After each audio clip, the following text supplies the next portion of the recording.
Hey friends, today I want to play you and show you how to play one of my absolute favorite sounds that it's possible to make with a guitar. I really enjoy doing it. It's a bit of fun. So without further ado, it's a country, I call it country style stuff. It's not really, but kind of is as well. Let me quickly play for a few minutes or a couple seconds, and then I'll show you some ideas that you can play.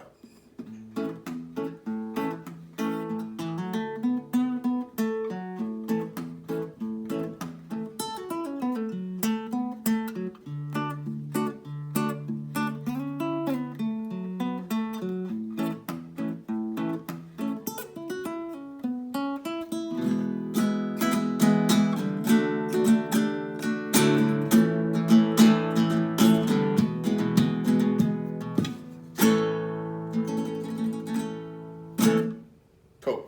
So my guitar went a little bit out of tune there, but it's in tune enough that we can keep going. Basically what I was doing, well, I was fretting an A. The interesting concept here is that I'm playing an A major chord. I'm playing it here, A major. But I'm improvising with F sharp minor pentatonic.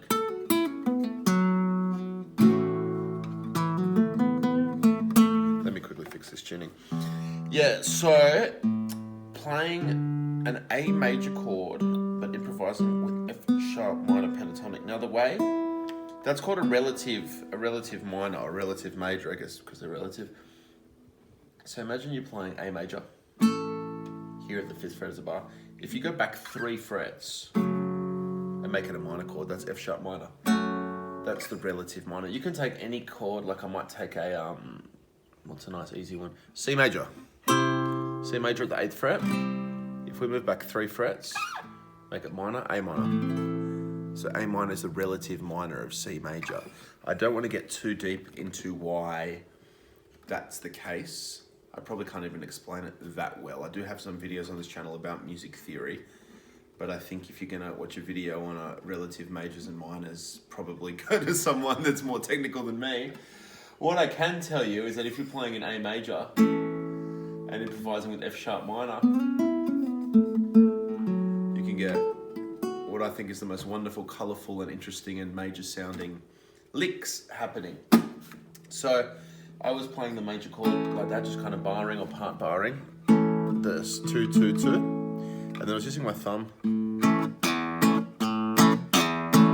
Using my thumb to play the bass note, and my 3 fingers to play 3 strings. Bit of a palm mute there.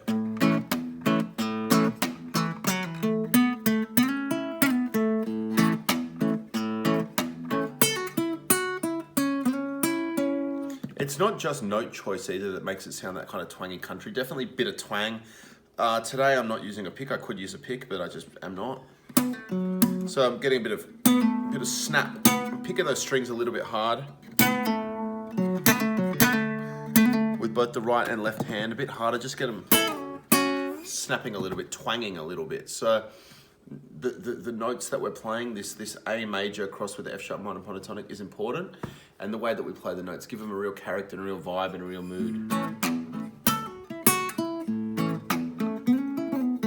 When I'm playing the guitar in this style, I always think of like a mischievous child smiling very happily and running away after doing something a bit naughty. And you make your guitar sound a bit cheeky. So after a bit of A major, it's basically a 12-bar blues in A major, so the next would be the D major. Same thing, just fretting the D chord, and then you've got the D string and the A string as the bass. So I've got some dirt in my fingernails. I've been digging in the garden this morning, getting some potatoes out of the garden.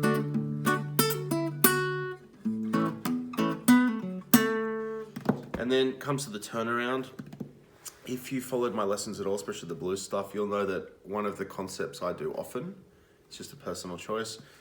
For the first 8 bars of a 12-bar blues, I'll do like maybe a repetitive riff or something in some cases. And then for the turnaround, the final 4, I generally do something completely different. That's just my choice. You don't have to do that. It's not a rule. It's just kind of a guideline for how I do things. This technique I've used in a song. The song is called The Lowdown Hoedown.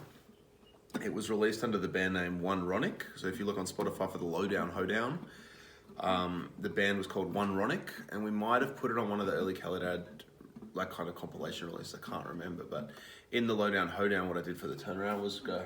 So when it comes back to the turnaround, that's just a boom da boom da boom da on the E chord, to on the D chord with some melody there. You don't have to do this because I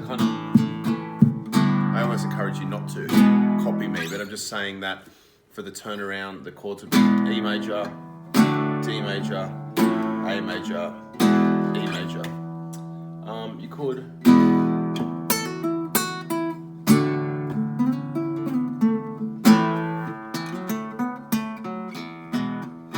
You could just keep up with that F sharp minor pentatonic concept, or you could learn, use what I've just taught you, that you've just learned, and do the relative minors of each chord. So for example, when you come to a turnaround to an E, if an E chord is here at the 12th fret, just like before, we go down 3 frets. That's a 7, but make it a minor.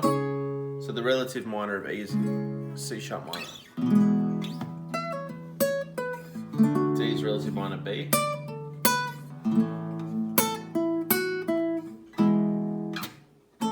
I don't want to get too technical. I also don't want to confuse you or get you lost or bore you. All of those things are very possible and might have just happened, so I apologize if I went a bit... It's hard to explain detailed concepts quickly on YouTube, especially when I can't see the level that you're playing at. So I'm doing my best. But the thing I really wanted to share with you today is how cool it sounds if you play an A major and improvise in F sharp minor pentatonic. So even if we leave it at that, I'll be happy. And if you're a bit more advanced, you've got a bit more experience, some of those things I just said might be very relevant to you. And if you got lost or confused, don't worry about it. You just do your thing, just like we all must do our thing. And same as always, I'm not here to get you playing like me or get you playing like anyone else. I'm here encouraging you to find your own playing style, your own rhythms, your own improvisations, and I just give you some guidelines that have worked for me that you can play and take off in your own direction. That's what we're here for. So I thank you very, very, very much for watching. Now it's time to turn off YouTube and go play guitar.